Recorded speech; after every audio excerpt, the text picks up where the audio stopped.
ರಾಜ್ಯದ ಕರಾವಳಿ ರಣ ಬಿಸಿಲಿಗೆ ತತ್ತರಿಸಿ ಹೋಗಿದೆ. ನಡು ಮಧ್ಯಾಹ್ನ ನಡೆದಾಡುವುದೇ ಕಷ್ಟವಾಗ್ತಾ ಇದೆ. ಸದ್ಯ 40 ಡಿಗ್ರಿ ಸೆಲ್ಸಿಯಸ್ಗಿಂತಲೂ ಅಧಿಕ ತಾಪಮಾನ ದಾಖಲಾಗಿದ್ದು, ಮರಗಳ ಮಾರಣ ಹೋಮವೇ ಮಂಗಳೂರಿಗೆ ಮುಳುವಾಗುತ್ತಾ ಅನ್ನುವಂತಹ ಪ್ರಶ್ನೆ ಇದಿದೆ. ಆ ಬಗ್ಗೆ ಒಂದು ವರದಿ ಇಲ್ಲಿದೆ.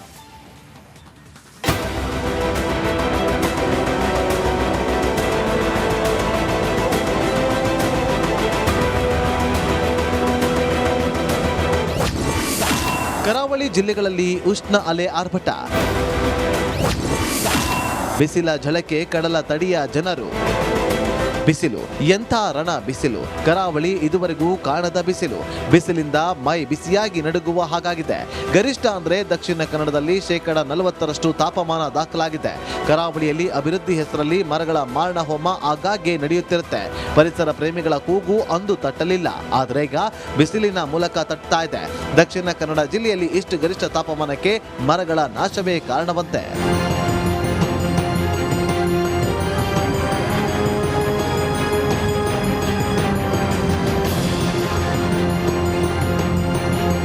ತಾಪಮಾನ ಮುಂದಿನ ದಿನಗಳಲ್ಲಿ ಇನ್ನಷ್ಟು ಏರಿಕೆಯಾಗುವ ಸಾಧ್ಯತೆ ಇದೆ.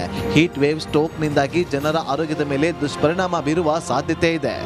ಮರಗಳನ್ನು ನಿರಂತರವಾಗಿ ಕಡಿತಾ ಇದ್ದೀವಿ, ಹಾಗೂ ಮರ ಕಡಿದ ಜಾಗಕ್ಕೆ ಮತ್ತೆ ನಾವು ಗಿಡಗಳನ್ನು ಅಥವಾ ಮರಗಳನ್ನು ಬೆಳೆಸೋ ಪ್ರಯತ್ನವನ್ನು ಮಾಡ್ತಾ ಇಲ್ಲ. ಒಂದು ಎರಡನೇದು, ಅತಿಯಾದ ಪ್ಲಾಸ್ಟಿಕ್ ಬಳಕೆ ಕೂಡ ನಾವು ಮಾಡ್ತಿದ್ದೀವಿ.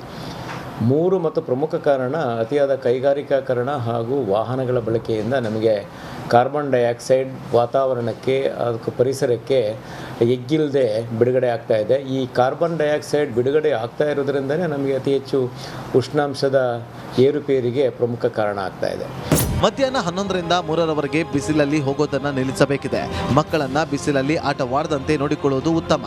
ಹೀಗಾಗಿ ಶಾಲೆಗಳಿಗೆ ಹಾಗೂ ಹೆತ್ತವರಿಗೆ ಮಾಹಿತಿ ನೀಡಲು ಸುತ್ತೋಲೆಯನ್ನ ಆರೋಗ್ಯ ಇಲಾಖೆ ಕಳುಹಿಸಿದೆ.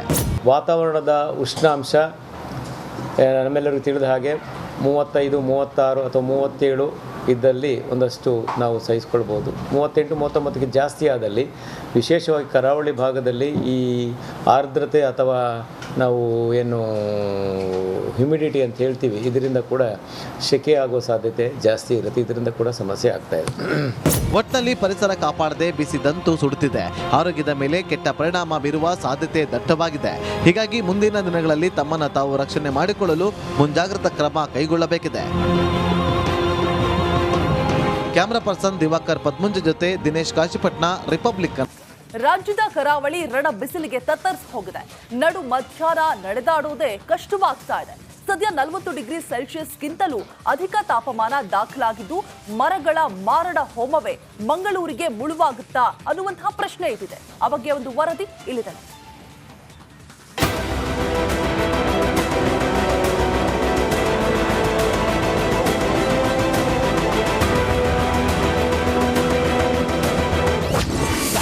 ಕರಾವಳಿ ಜಿಲ್ಲೆಗಳಲ್ಲಿ ಉಷ್ಣ ಅಲೆ ಆರ್ಭಟ,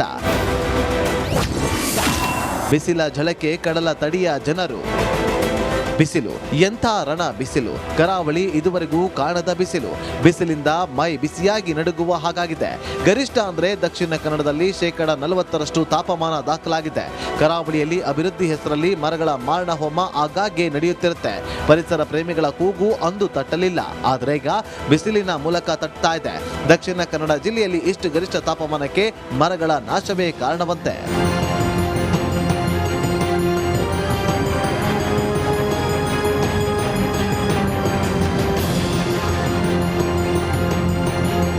ತಾಪಮಾನ ಮುಂದಿನ ದಿನಗಳಲ್ಲಿ ಇನ್ನಷ್ಟು ಏರಿಕೆಯಾಗುವ ಸಾಧ್ಯತೆ ಇದೆ. ಹೀಟ್ ವೇವ್ ಸ್ಟ್ರೋಕ್ನಿಂದಾಗಿ ಜನರ ಆರೋಗ್ಯದ ಮೇಲೆ ದುಷ್ಪರಿಣಾಮ ಬೀರುವ ಸಾಧ್ಯತೆ ಇದೆ. ಮರಗಳನ್ನು ನಿರಂತರವಾಗಿ ಕಡಿತಾ ಇದ್ದೀವಿ, ಹಾಗೂ ಮರ ಕಡಿದ ಜಾಗಕ್ಕೆ ಮತ್ತೆ ನಾವು ಗಿಡಗಳನ್ನು ಅಥವಾ ಮರಗಳನ್ನು ಬೆಳೆಸೋ ಪ್ರಯತ್ನವನ್ನು ಮಾಡ್ತಾ ಇಲ್ಲ. ಒಂದು ಎರಡನೇದು, ಅತಿಯಾದ ಪ್ಲಾಸ್ಟಿಕ್ ಬಳಕೆ ಕೂಡ ನಾವು ಮಾಡ್ತಿದ್ದೀವಿ. 3 ಮತ್ತು ಪ್ರಮುಖ ಕಾರಣ ಅತಿಯಾದ ಕೈಗಾರಿಕಾಕರಣ ಹಾಗೂ ವಾಹನಗಳ ಬಳಕೆಯಿಂದ ನಮಗೆ ಕಾರ್ಬನ್ ಡೈಆಕ್ಸೈಡ್ ವಾತಾವರಣಕ್ಕೆ, ಅದಕ್ಕೆ ಪರಿಸರಕ್ಕೆ ಎಗ್ಗಿಲ್ಲದೆ ಬಿಡುಗಡೆ ಆಗ್ತಾ ಇದೆ. ಈ ಕಾರ್ಬನ್ ಡೈಆಕ್ಸೈಡ್ ಬಿಡುಗಡೆ ಆಗ್ತಾ ಇರೋದ್ರಿಂದಲೇ ನಮಗೆ ಅತಿ ಹೆಚ್ಚು ಉಷ್ಣಾಂಶದ ಏರುಪೇರಿಗೆ ಪ್ರಮುಖ ಕಾರಣ ಆಗ್ತಾ ಇದೆ. ಮಧ್ಯಾಹ್ನ 11ರಿಂದ 3ರವರೆಗೆ ಬಿಸಿಲಲ್ಲಿ ಹೋಗೋದನ್ನ ನಿಲ್ಲಿಸಬೇಕಿದೆ. ಮಕ್ಕಳನ್ನ ಬಿಸಿಲಲ್ಲಿ ಆಟವಾಡದಂತೆ ನೋಡಿಕೊಳ್ಳುವುದು ಉತ್ತಮ. ಹೀಗಾಗಿ ಶಾಲೆಗಳಿಗೆ ಹಾಗೂ ಹೆತ್ತವರಿಗೆ ಮಾಹಿತಿ ನೀಡಲು ಸುತ್ತೋಲೆಯನ್ನ ಆರೋಗ್ಯ ಇಲಾಖೆ ಕಳುಹಿಸಿದೆ.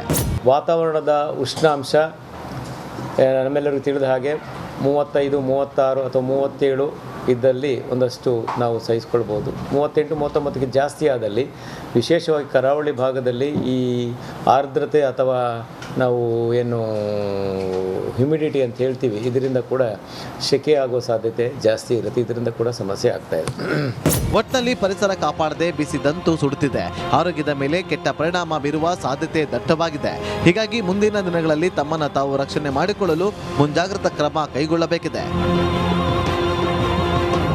ಕ್ಯಾಮರಾ ಪರ್ಸನ್ ದಿವಾಕರ್ ಪದ್ಮುಂಜ ಜೊತೆ ದಿನೇಶ್ ಕಾಶಿಪಟ್ನ, ರಿಪಬ್ಲಿಕ್ ಕನ್ನಡ, ಮಂಗಳೂರು. ರಾಜ್ಯದ ಕರಾವಳಿ ರಣ ಬಿಸಿಲಿಗೆ ತತ್ತರಿಸಿ ಹೋಗಿದೆ. ನಡು ಮಧ್ಯಾಹ್ನ ನಡೆದಾಡುವುದೇ ಕಷ್ಟವಾಗ್ತಾ ಇದೆ. ಸದ್ಯ 40 ಡಿಗ್ರಿ ಸೆಲ್ಸಿಯಸ್ಗಿಂತಲೂ ಅಧಿಕ ತಾಪಮಾನ ದಾಖಲಾಗಿದ್ದು, ಮರಗಳ ಮಾರಣ ಹೋಮವೇ ಮಂಗಳೂರಿಗೆ ಮುಳುವಾಗುತ್ತಾ ಅನ್ನುವಂತಹ ಪ್ರಶ್ನೆ ಇದಿದೆ. ಆ ಬಗ್ಗೆ ಒಂದು ವರದಿ ಇಲ್ಲಿದೆ.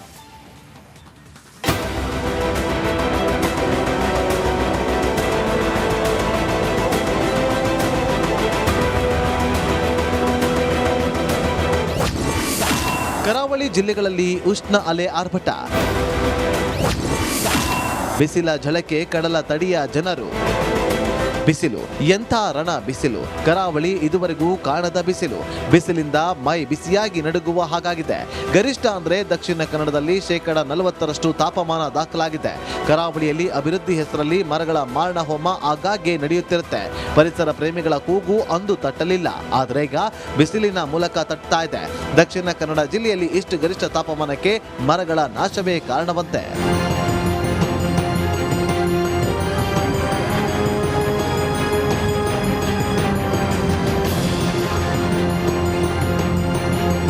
ತಾಪಮಾನ ಮುಂದಿನ ದಿನಗಳಲ್ಲಿ ಇನ್ನಷ್ಟು ಏರಿಕೆಯಾಗುವ ಸಾಧ್ಯತೆ ಇದೆ.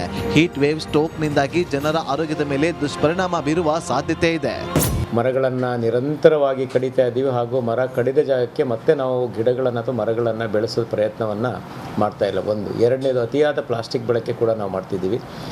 3 ಮತ್ತು ಪ್ರಮುಖ ಕಾರಣ ಅತಿಯಾದ ಕೈಗಾರಿಕಾಕರಣ ಹಾಗೂ ವಾಹನಗಳ ಬಳಕೆಯಿಂದ ನಮಗೆ ಕಾರ್ಬನ್ ಡೈಆಕ್ಸೈಡ್ ವಾತಾವರಣಕ್ಕೆ, ಅದಕ್ಕೆ ಪರಿಸರಕ್ಕೆ ಎಗ್ಗಿಲ್ಲದೆ ಬಿಡುಗಡೆ ಆಗ್ತಾ ಇದೆ. ಈ ಕಾರ್ಬನ್ ಡೈಆಕ್ಸೈಡ್ ಬಿಡುಗಡೆ ಆಗ್ತಾ ಇರೋದ್ರಿಂದಲೇ ನಮಗೆ ಅತಿ ಹೆಚ್ಚು ಉಷ್ಣಾಂಶದ ಏರುಪೇರಿಗೆ ಪ್ರಮುಖ ಕಾರಣ ಆಗ್ತಾ ಇದೆ.